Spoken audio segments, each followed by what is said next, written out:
안녕하세요. 김희윤입니다. 저는 지금 두동의 한 시골 마을에 나와 있는데요. 굉장히 평화롭고 조용한 마을입니다. 그런데 1950년대만 해도 빨치산이 수시로 출몰했던 무시무시한 곳이었다고 합니다. 이 빨치산을 물리친 경찰관들의 활약이 눈부셨다고 하는데요. 그 현장 속으로 함께 떠나보시죠.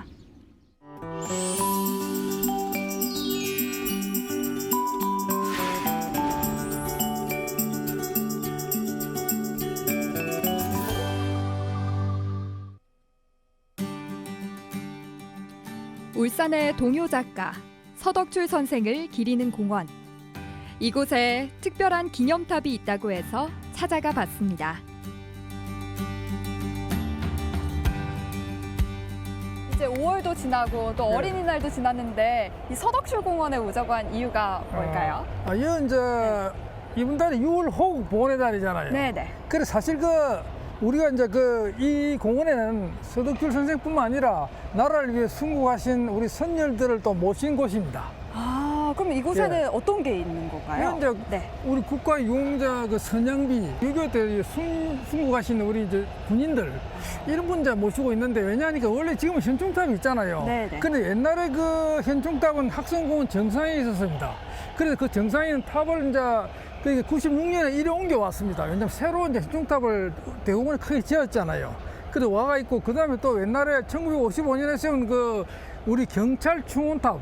대단히 중요합니다. 우리 향도사에서. 그 탑이 이제 그러니까 충원탑이 바로 여기 와 있습니다. 아, 그럼 경찰분들이 그 시절에 많이 돌아가신 건가요? 예. 그렇죠. 울산에서 이제 많이 이제 전사하시고 순국하셨죠. 왜 그 시절에 경찰분들이 울산에서 그렇게 많이 돌아가신 건가요? 그거는 이제 빨치산 공미라고 그러잖아요. 또 산사람 또는 뭐 여러 가지 용어로 부르는데 그때 이제 그 좌익들 산에서 이제 그 야산대 투쟁을 하기 때문에 그걸 진압하기 위해서 이제 그때 싸운 겁니다. 그때 그래서 경찰들이 많이 이제 희생이 됐고 특히 의용 경찰들이 많이 희생됐습니다. 얘기 듣다 보니까 또 어떤 역사가 더 숨어 있는지 궁금한데 예. 한번 저쪽으로 가볼까요? 예, 가봅시다. 지리산 깊은 산골에서나 출몰할 줄 알았던 빨치산들이 울산에도 나타났다니 70여 년 전 도대체 무슨 일이 일어났는지 궁금해졌습니다.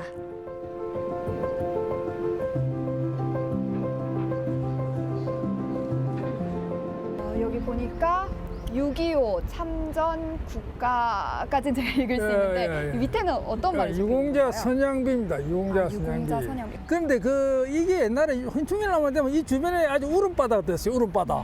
그 소복한 우리 어머니들, 예인들이 와가지고 막 울어요. 막 울어. 왜냐하면 6.25 때 청산과 아부가 됐잖아. 그분들이 나이 20대에 말이야. 그 남편은 전장에 나가 죽었죠. 그 사람이 2,500명입니다. 2,500명.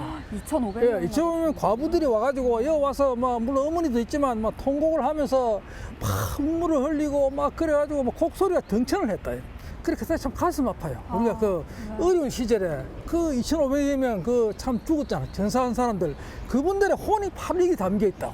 그래서 우리가 항상 여기 지나갈 때마다 옷깃을 내밀고 참 이 생각을 이제 깊이 해야 됩니다. 6.25 전쟁에 참가한 울산의 선열을 기리는 국가 유공자 선양비.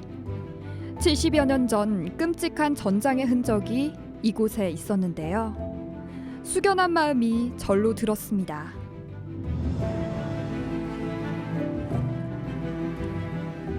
그러면 이 탑은 뭔가요? 예, 이거는 충원탑, 충원이라고 되어 있잖아요. 네. 저기 경찰 충원탑입니다. 한번 가볼까요? 충원탑 한번 가보시죠. 이거는 조금 모양이 다르게 생겼네요. 예, 조금 이래 초라합니다. 제가 볼 때 이래 조금 이래 하죠.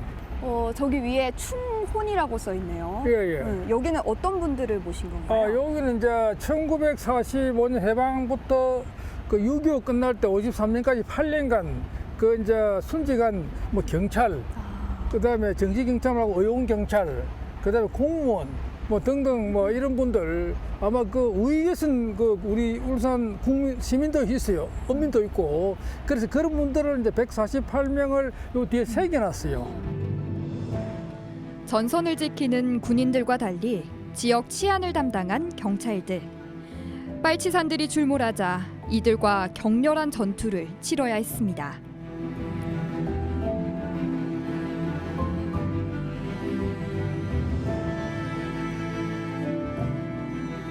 여기는 경찰관, 경찰분들이 예, 계신가요? 경찰입니다. 여기부터 네. 저 뒤까지는 경찰관들인데 네. 요거는 정규 경찰관들입니다.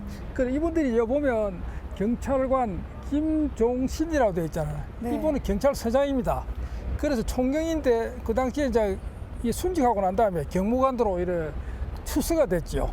그래 이분은 이제 그 당시에 경찰 서장실에 있다가 총을 맞아가지고 세 발을 가슴에 맞아가지고 바로 이제 별치하셨는데 그때 이제 그 쏜 사람이 그 아마 막 그게 빨치산인지 아마 그런 남노당 당원인지 확실하지 않아요. 아는데 어쨌든 간에 그 사람이 무슨 불만을 가지고 와서 그 쏴가지고 이제 이분이 이제 그 별치하셨고 네. 그리고 그 전에도 박영근 서장이라고 또 있습니다. 이분은 또 이래 그 당시에 이제 이 경찰들을 동원해가지고 6.81 고지 빨치산 본부를 점령을 했습니다. 1951년 1월 달에 그 참 어렵게 산을 올라가서 한 아주 대단히 그 상당히 훌륭하신 분이죠. 유명한 네. 분인데 그런 것도 있고. 아, 이곳 울산에서도 빨치산이 있었던 건가요? 예, 있었습니다. 네, 어디 쪽에 있었던 건가요? 그러니까 이제 그 제일 유명한 거는 신불산, 그 신불산 빨치산, 그 다음에 이제 그 대운산에도 있고, 그 다음에 무룡산, 뭐 동대산 저쪽에도 있었고, 그리고 이제 우리가 그 뭐 대운산 말고도 뭐 치술령이라든지 뭐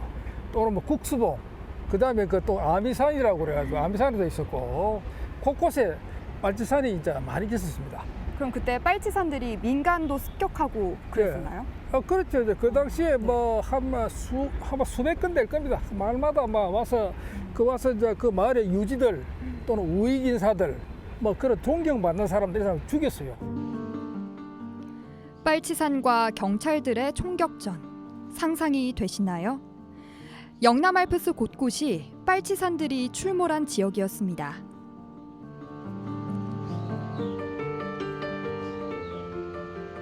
아, 그 시절에 이 순국하신 경찰분들이 아니었다면 울산 시민분들이 더 불안하셨을 것 같아요. 예, 그렇죠. 이제 네. 그때 이분들이 빨치산이라는 게 이제 기술을 섞게 하면 총을 막 한 수백 자루 막 이래 탄약을 20발씩 가져갑니다. 그러니까 이게 막 전쟁이 치열해지니까 이분들 의용 경찰 이런 분들이 이제 그 막 이래 기수마다 한 100명씩 배정이 됐거든요. 모임해가지고 그 올 때마다 싸워야 돼. 막 창탕창 총 쏘고 싸워가지고 이분들이 이제 그러니까 그 보호를 한 덕에 이제 울산 시내가 안전했고 각 면 소재지도 안전했고 사람들이 피할 수가 있었던 겁니다. 이분들의 희생이 가장 중요했습니다.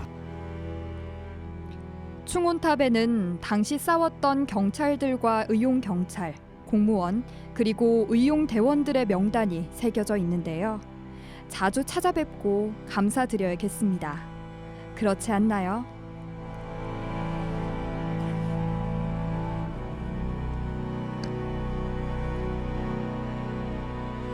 아, 그렇다면 이 분들이 빨치산과 또 경찰관 분들이 싸웠던 그 격동의 현장이 아직까지 남아 있을까요? 예, 다 고스란히 다 남아 있습니다.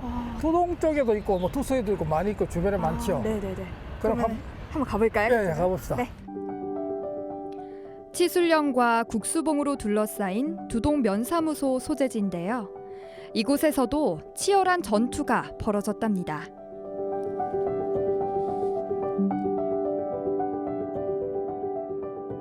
선생님, 예. 여기가 어딘가요? 여기는 두동 면사무소 소재지 대밀이라는 곳입니다. 대밀요. 아, 두동에 어떤 일이 있었길래 저희가 여기 예. 찾아온 거죠? 요 이제 우리가 6.25 때 그 당시에 이제 빨치산들 많이 습격을 했죠. 그때 여기서 이제 그 지금 요 지서잖아요. 네. 옛날에 지서 지금 파출소 지금 옛날 지서인데 옛날에 여기를 요새처럼 이래 그 샀습니다. 담을 굉장히 높이 샀고 철조망을 치고 그다음에 여기 이래 망루 있잖아요. 전봇대도 망루를 쫙 올려가지고 그 위에서 이래 감시를 해요. 해가지고 만일에 멀리서 빨치산들이 오면 막 그 사이렌 막빼 올리는 거 있잖아요. 올리고 그다음에 쫙 전부 다 전투 태세로 들어가서 그 총 들고 딱 지켜요. 그다음에 이제 그 지키고 제일 이제 그 당시 한 100명 가까운 이래 의용 경찰대가 이제 들어와 있어가지고 그 이제 그 싸우는 겁니다. 그러면 이 지서에서 옛날 지서에서 빨치산들과 많이 싸웠다는 예, 그렇죠. 말씀이신가요? 빨치산들이 이제 네. 그래 여기가 제일 만만하니까 여기가 높은 산이 있잖아요. 네. 요 뒤에 치술령이 있고 네. 요 연화산 있고 요 아미산 있고 이제 요 주변 산들이 그러니까 산이 가까우니까 이거를 무조건 이제 제일 먼저 습격을 많이 했어요. 해가지고 그때 기록을 보면 1950년 8월 달에 그 당시에 이제 이 빨치산들이 대거 들어왔어요. 총 들고 밤에 와가지고 이제 이 지수를 습격을 했는데 지수는 이제 철옹성이 되어 있으니까 못 들어가잖아요. 그래 이 면사무소를 공격을 또 했어요.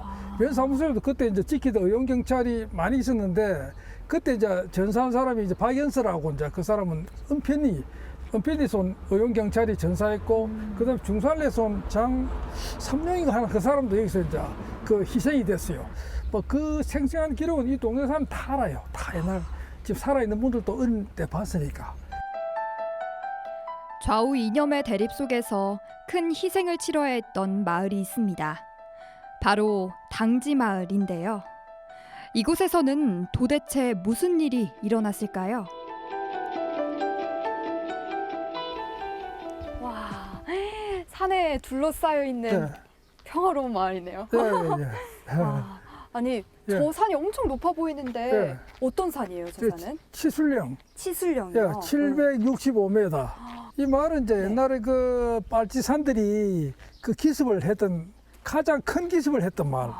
그 당시에 이제 그러니까 1952년입니다. 6월 18일인데 그때 이제 빨치산들이 저 산에서도 내려왔고 앞산에서 내려오고 와서 여기 왜 저 집을 저 기아집 있죠? 네. 저 집을 이제 저 작은 채인데 위에 큰 기아집이 또 있었어요. 지금 뜯겨버렸는데 그래 저 집이 저 제일 큰 부잣집입니다. 마당이 굉장히 넓어요. 넓고 이제 부잣집인데 그게 이제 그 넓은 마당에 그 토벌 때 주둔소였습니다. 그래서 토벌 때가 이제 면사무소도 있었지만 지서도 있었지만 여기도 있었거든요. 그래서 그 한 12명 이상 의원 경찰하고 주둔해가지고 이제 그 지키고 있는데 그걸 이제 밤에 들어온 거라. 말산이 들어와가지고. 네. 그 왜 들어왔냐 하니까 그때 그 2월 달에 그 3월 달까지 이제 그 아미산 전투라고 저기 아미산이라고 있어요. 근데 네. 그 원래 그 빨치산 그것도 주둔 그 기지인데 그게 이제 공격을 받아가지고 빨치산들이 굉장히 많이 죽었어요. 그때 한 달간 토벌해가지고 거의 뭐 작살이 났는데 그 남은 빨치산들이 복수를 했다. 복수. 우리가 복수하잖아요. 서륙전. 그래서 그 사람들이 여기 와서 이리로 들어와서 한 30명 빨치산들이 들어와서 사와에서 공격을 했다고 해가지고 그때 그 6명이 죽었어요. 그때 요 주인집 아들 2이가 죽고 의용경찰이 4명 죽고. 피비린내 나는 전투로 동족 상잔의 비극이 벌어졌던 울주군 두동면. 가슴 아픈 역사의 현장이란 사실을 새삼 깨달았는데요. 빨치산의 습격으로부터 울산을 지킨 경찰들의 희생을 잊지 말아야겠습니다. 빨치산에 대항해서 우리나라를 지키려고 싸웠던 그분들, 그 경찰관분들은 우리 울산에 또 어떤 의미가 있을까요? 그래서 이게 이제 역사가 네. 다 잊혀져 가요. 여기 있는 분들도 마을 분들도 이제 뭐 별세하면 다 잊어버릴 겁니다. 그렇지만 이제 우리가 우리 잊어버리지 말아야 될 것은 우리가 그 역사의 교훈이라는 게 있거든요. 그 항상 그 빨치산의 역사는 또 우리가 미래를 위해서 항상 잊지 말아야 될 아주 중요한 역사라고 저는 생각을 합니다. 오늘은 향토사학자 이양훈 선생님과 복산동 충혼탑과 빨치산 전투 현장을 찾아봤습니다. 새삼스럽게 순구 경찰관분들에게 감사한 마음이 드는데요. 6월 호국의 달을 맞아 그분들의 희생 정신을 기려보는 건 어떨까요?